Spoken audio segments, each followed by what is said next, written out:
La morte des tourbières de Jean-Louis Nogareau aux éditions du Caïman. Chapitre 1. Lundi 22 janvier 2011. Massif du Pilat, Loire. Il en avait de ses idées, le maître. Amener sa classe dans ce coin pourri avec ce froid. Rachid sentait le bout des doigts qui le picotait. Il n'avait pas pensé à prendre des gants. Les autres non plus. Il avait fallu déambuler dans les ruelles d'un vieux village, Argental. Le nom était joli, mais peut-être mal choisi. Les gens qu'on y voyait n'avaient pas l'air d'avoir beaucoup d'argent. Ils ne roulaient pas dans la dernière BMW comme le frère de Rachid. Ils avaient juste de vieux tracteurs. Il avait entendu une vieille qui disait à sa copine, une autre encore plus vieille, que si maintenant les professeurs ils amenaient des Arabes chez eux, ils auraient intérêt à tout fermer à clé. Comme s'il allait revenir ici, Rachid. Il était surtout pressé de se tirer de ce trou. Et pour leur voler quoi d'abord? Leurs poules? Sa mère en achetait qui avait meilleure mine au carrefour de Vénissieux, avec une belle couleur dorée qui tournait sur des broches derrière une petite vitrine. Alors qu'ici, elle courait avec un air idiot et un cou tout déplumé. Et il se passerait tout de même quelque chose d'intéressant dans la journée. À midi, il devait retrouver les correspondants au Bessa, un autre village. Il paraît qu'ils avaient un terrain de foot. Après le vieux village, ils étaient remontés dans le car. Rachid aimait bien le car. Il s'était assis au fond avec Jafar, Wafik et Lila. Ils étaient un peu amoureux de Lila, alors ils avaient essayé de dire des trucs intéressants. Jafar, surtout, avait des idées en ce moment, parce que son frère l'avait invité à Paris pendant les vacances de Noël. Lui, Rachid, et c'était la même chose pour Wafik, ils avaient toujours les mêmes choses à raconter.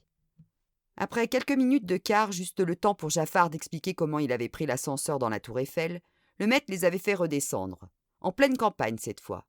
Il les avait amenés sur une petite passerelle en bois dans un pré tout humide. Il avait expliqué que c'était une tourbière et que c'était un endroit très fragile, un endroit protégé même. Il ne fallait absolument pas descendre de la passerelle pour ne pas piétiner les végétaux. Personne ne comprenait bien pourquoi on protégeait des coins comme ça et surtout de quoi il fallait les protéger. C'était comme pour les poules du vieux village. Qui en aurait voulu? Rachid mit ses mains dans ses poches. Son nez commençait à couler un peu. Ça allait quand même être juste pour jouer au foot. Il oublia ses doigts, son nez et le foot lorsque le maître annonça d'une voix forte. Et ici, on peut trouver, tenez-vous bien, une plante carnivore, le drosera. Une vraie plante carnivore? Questionna Jafar en esquissant un mouvement de recul. Des qui peuvent manger les gens? Reprit Sonia, une grande qui avait redoublé. L'instituteur regarda ses élèves avec un large sourire, heureux d'avoir su capter leur attention. Il répondit. Non, le drosera peut se nourrir d'insectes pour compenser le manque d'azote. En effet, dans une tourbière, les plantes ne se décomposent que très peu et... Moi, j'ai vu une drosera manger une dame, coupa une petite voix.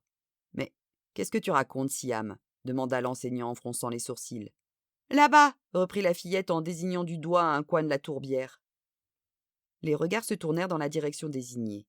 Les visages se figèrent, puis les bouches s'arrondirent. En partie immergés dans une zone de sphaigne, on distinguait un corps allongé, face contre terre.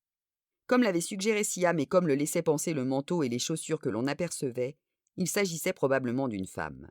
Les plus hardis, oubliant consignes et plantes carnivores, se précipitèrent vers le corps en soulevant des gerbes d'eau. L'instituteur, tout pâle, essayait de déplier son téléphone portable. Mais comme il avait pensé à prendre de gros gants, lui, il avait un peu de mal. « Elle respire plus, mais les groseras l'ont pas encore mangée !» cria Rachid. Jafar avait peut-être vu la tour Eiffel, mais il était resté sur place. Il avait eu la trouille. Rachid était arrivé le premier. Il n'avait pas eu peur de la morte. C'était une vieille, encore. C'était peut-être le froid qui les conservait. Ou la flotte. Rachid lui donnait entre 40 et 70 ans. Il fit un petit signe à Lila, qui était restée elle aussi sur la passerelle. Mais elle, c'était normal. C'était une fille. Chapitre 2. Jeudi 8 février 2011. Strasbourg. Ludovic Mermoz sentait que la situation lui échappait. Ce sentiment n'était pas désagréable. Depuis sa plus tendre enfance, il avait dû lutter pour se maintenir à flot. Quand son père s'était tiré, il n'avait pas 8 ans. Il avait fait sa part de boulot pour aider un peu sa mère. Lorsqu'une sale maladie avait emporté cette dernière, il avait à peine 11 ans.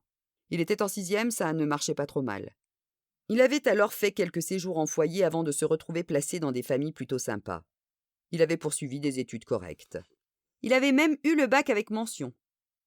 Les choses s'étaient alors à nouveau dégradées.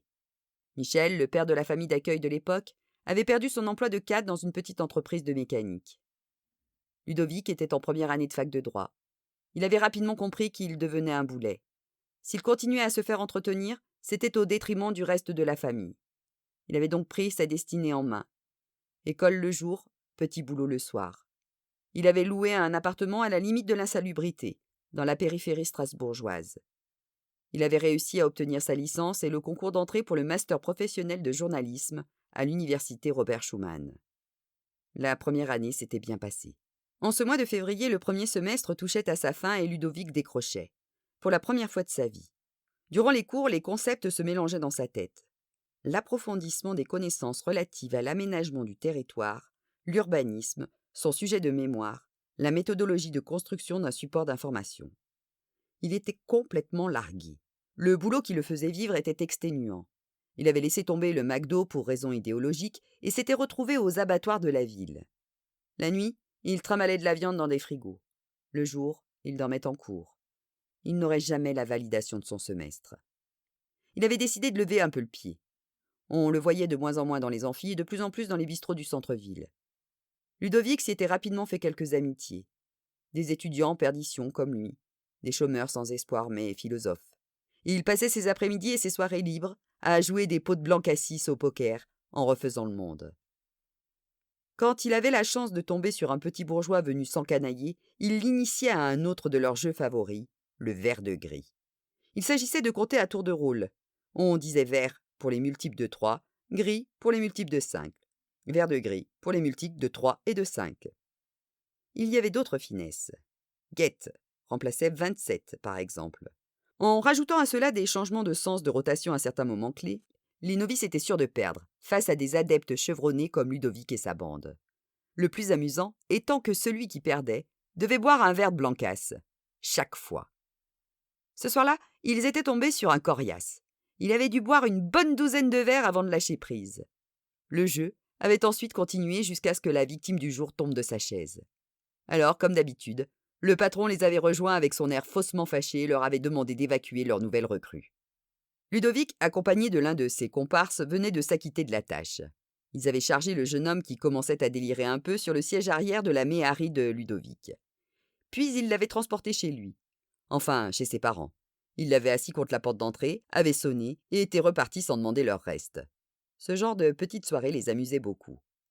Alors qu'il gravissait les marches conduisant à son appartement, après avoir éclusé quelques verres supplémentaires et commentant avec ses potes le bon moment qu'il venait de passer, il sentit une présence sur le palier. Il n'avait jamais de visite en temps normal. Il stoppa sa progression et s'empara du couteau qui ne quittait jamais sa poche. Une visite à 3 heures du matin, ce n'était pas normal. Il se plaqua contre le mur et attendit que la minuterie cesse de fonctionner. Lorsque tout fut plongé dans l'obscurité, il reprit sa progression, sans faire le moindre bruit. Il bénéficiait d'un avantage sur l'étrange visiteur. Il vivait ici depuis 3 ans et connaissait le moindre recoin. Mais celui ou celle qui attendait savait qu'il était dans l'escalier. Malgré l'arrêt de la minuterie, aucune porte n'avait claqué. Ludovic fut tenté un moment de faire demi-tour et d'attendre dehors. Mais la curiosité l'emporta sur la crainte et il finit son ascension silencieuse. La personne n'était pas forcément là pour lui. Il y avait 2 autres appartements à son étage. Il était pratiquement au niveau du palier maintenant.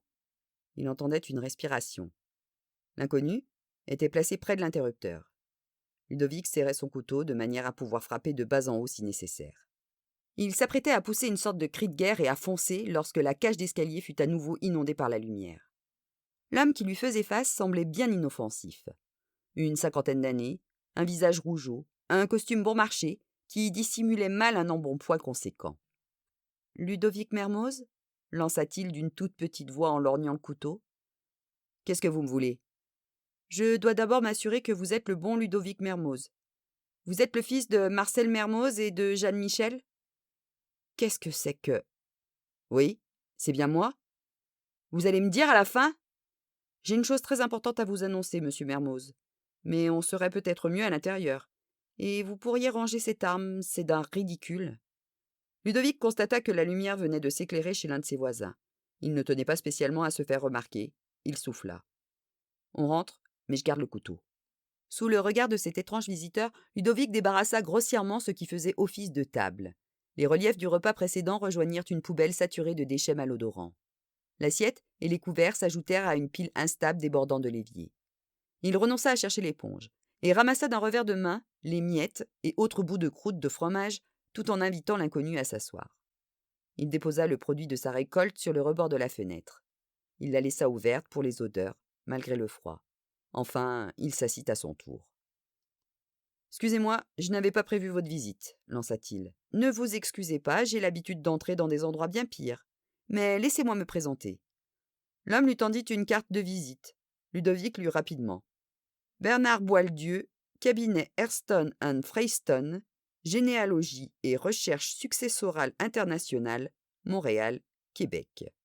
Suivait une adresse mail et un numéro de téléphone fax. Le regard de Ludovic se porta à nouveau sur son invité surprise. Son nom, sa tenue vestimentaire et son physique ne collaient pas avec le luxe affiché par la carte, tant au niveau de la qualité du papier que du clinquant des mots. « Vous êtes québécois, s'enquit-il. Vous n'avez pas d'accent. » « Non, le siège de la société qui m'emploie se trouve là-bas. Nous avons des agences dans une 50aine de pays. Je suis responsable de l'antenne française. Bien, les présentations étant faites, je vais vous expliquer la raison de ma présence ici. Tout d'abord, j'ai 2 nouvelles à vous annoncer. Une bonne et une mauvaise, je parie, s'exclama Ludovic. Vous ne croyez pas si bien dire. La mauvaise, c'est que votre tante est décédée. Ma tante, mais je n'ai plus de famille depuis la mort de ma... C'est ça mon travail, figurez-vous. Lorsqu'une personne décède, nous sommes chargés de retrouver d'éventuels héritiers. Votre tante, Viviane Salarue, était la sœur de votre père. Elle est décédée le 21 janvier sans héritier connu. Ce qui veut dire que mon père est mort lui aussi. Vous ne le saviez pas ? Ludovic ne répondit pas. Il se releva et partit fouiller dans son évier. Il en sortit 2 verres qu'il rinça rapidement. Il les posa sur la table et les remplit de vodka à l'herbe de bison. Les 2 hommes burent en silence. Boieldieu rompit le silence au bout de quelques minutes. La deuxième nouvelle, vous l'aurez compris, c'est que vous héritez. Très bonne, votre vodka. Ludovic vida son verre et servit une nouvelle tournée. Quel est l'intérêt de retrouver des héritiers ? Demanda-t-il. Vous travaillez pour qui ? Eh bien, disons que quand quelqu'un décède en laissant un certain patrimoine, si personne n'en bénéficie, c'est l'État qui empoche tout. Et personne ne récupère de petites commissions au passage. Je crois que j'ai compris. Voilà. Bien, maintenant, il faudrait que je vérifie certains points. Avez-vous votre livret de famille ? Lorsque Bernard Boieldieu quitta l'appartement, la bouteille était vide. Ludovic l'entendit pester et trébucher dans l'escalier. Il ressortit pour constater qu'il avait finalement trouvé le bouton de la minuterie et la rampe. Et ce qu'il entendit remonter des étages inférieurs n'était pas un renvoi d'ascenseur. Le chargé de recherche en généalogie et recherche successorale internationale était sur les bons rails. Sur la table, la carte de visite de la société Hurston & Freyston tenait maintenant compagnie à celle d'un notaire du département de la Loire. Qu'est-ce que cette tante était-elle allée fabriquer dans ce coin ? Ludovic connaissait peu de choses de cette région. La SSE, les mines fermées et Manu France, fermées aussi. Il s'endormit sur son canapé.